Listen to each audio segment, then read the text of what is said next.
Bien quoi la famille, bienvenue dans le Zamactu. On va guetter l'actualité sur X. Donc je compte sur toi, on commente, on like, on s'abonne. Let's go.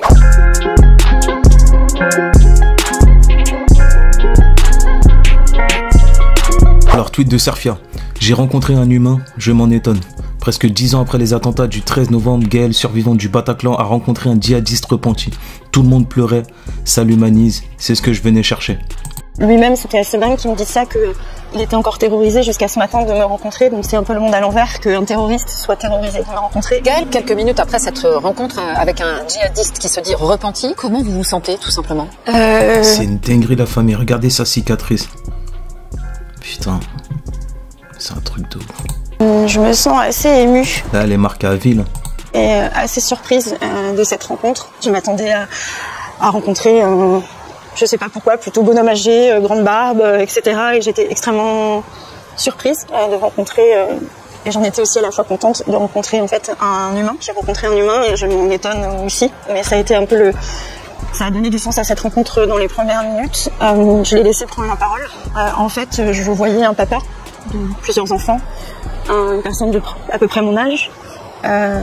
Il a tout de suite parlé de sa famille, il a commencé par me parler de sa famille, de son enfance, qui a été extrêmement douloureuse.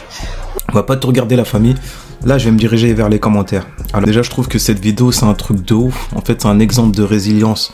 Et c'est un exemple que malheureusement on verra pas dans les commentaires. Là je vais cliquer dans les commentaires, mais il y a que la haine là-bas, il y a que la haine dans les commentaires.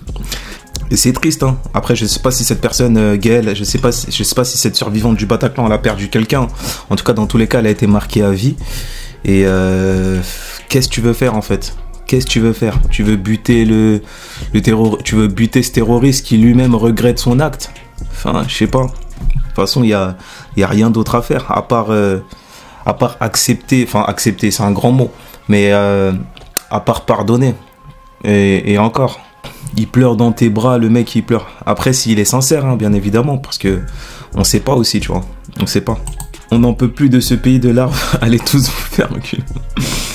Que les doigts tendus en commentaire se renseignent sur la justice restaurative qui a fait ses preuves pour aider les victimes avant d'ouvrir leur grande bouche. Regardez le très bon film Je verrai toujours vos visages. C'est vrai, hein. C'est vrai. En plus, je crois que c'est Adèle. Je crois qu'il y a Adèle Exarchopoulos. Ouais, Gilles Lelouch. C'est un film de fou, ça, la famille. Et ça, malheureusement. En fait, ce genre d'action et ce genre d'acte, ça fait pas vendre. C'est pas lucratif. Il y a que la haine de CNews, la haine sur les réseaux. C'est ça qui fait vendre, c'est ça qui fait des vues.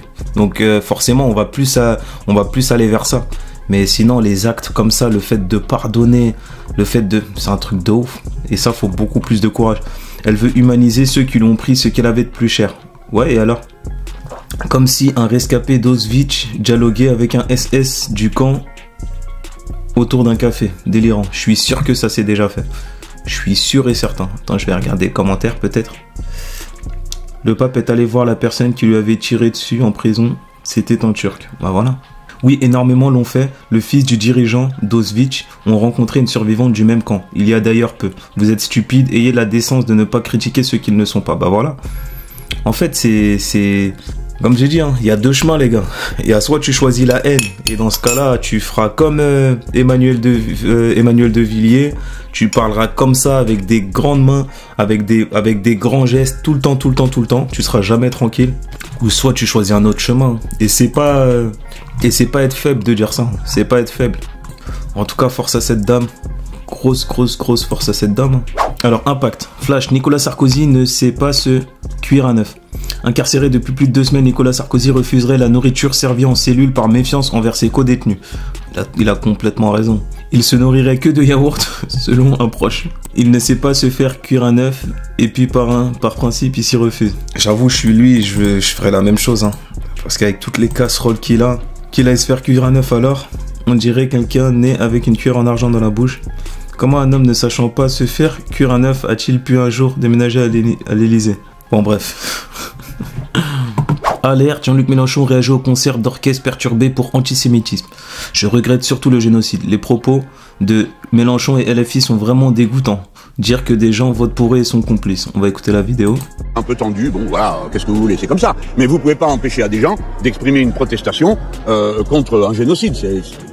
c'est pas normal. Alors on peut regretter, moi je regrette surtout le génocide, plus que l'affaire de la Philharmonie. Mais voilà, c'est comme ça, il y a des conséquences à des actes sur le plan international. Et il y a Fabrice Divisio du coup qui a dit pourquoi il faut toujours tout mélanger. On peut regretter et même critiquer vivement l'action d'Israël à Gaza et être favorable à ce que la culture, le sport soient respectés pour ce qu'ils sont, des vecteurs de paix. Je l'ai dit à propos de la Russie, les athlètes russes n'ont rien à voir avec Poutine et les artistes sportifs israéliens font du sport, de l'art et tout appel au boycott ou encore toute perturbation est franchement détestable. Au moins lui il est cohérent, Fabrice Divisio. Ce qu'il veut pour la Russie, il le veut pour Israël. Donc c'est carré. Bah du coup Mélenchon pareil, hein. Il est cohérent, il est dans sa cohérence parce que ce qu'il veut pour la Russie, il le veut pour Israël. C'est tout. Après il y a ceux qui vont crier à l'antisémitisme, mais qu'est-ce que tu veux que je te dise, c'est une carte qui va bientôt plus marcher, hein. Elle sera bientôt plus fonctionnelle cette carte, la carte de l'antisémitisme. Vous l'avez faite tellement pour tout. Alors commentaire, je préfère être complice de LFI que complice d'un génocide. Moi aussi. Quel abruti ce Mélenchon, il n'y a pas de génocide à Gaza. Comment il peut dire cela derrière son bureau et ne pas avoir mis le moindre orteil sur place? Ah ouais, c'est vrai que lui il l'a mis, j'avais oublié.